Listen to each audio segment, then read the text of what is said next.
جمعیت کاملا پشت ما قفل شده، هیچ کس نمیتونه حرکت بکنه. جمعیت زیادی از دیشب حتی در مناطق اطراف جایی که تشییع جنازه قرار بود برگزار بشه جمع شده بودند، به رغم اینکه هوا خیلی هم سرد هست.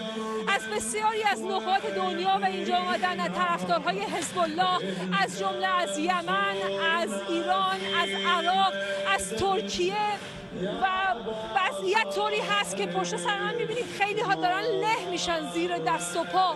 همزمان با برگزاری این تشییع جنازه ما جت‌های اسرائیلی رو داشتیم بر فراز محلی که تشییع جنازه در حال برگزاریه، چنان از ارتفاع پایین حرکت می‌کردن که ما در چند ماه جنگ چنین صحنه‌ای رو واقعا شاهدش نبودیم. اما از طرف دیگه جمعیت زیادی از طرفدارای حزب الله هم شعارهای مرگ بر اسرائیل سر دادن.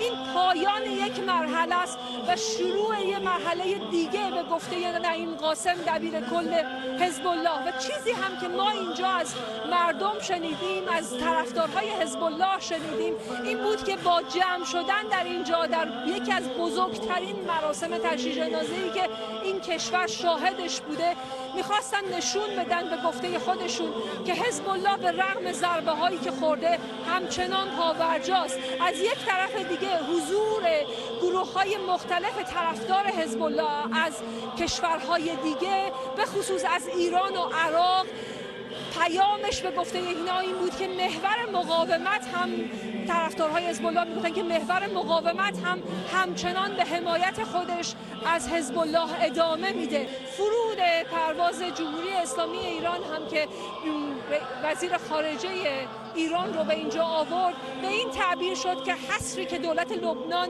به دستور یا به تهدید اسرائیل به گفته طرفدارای حزب الله گذاشته بود بر پروازهای ایرانی به نوعی شکست.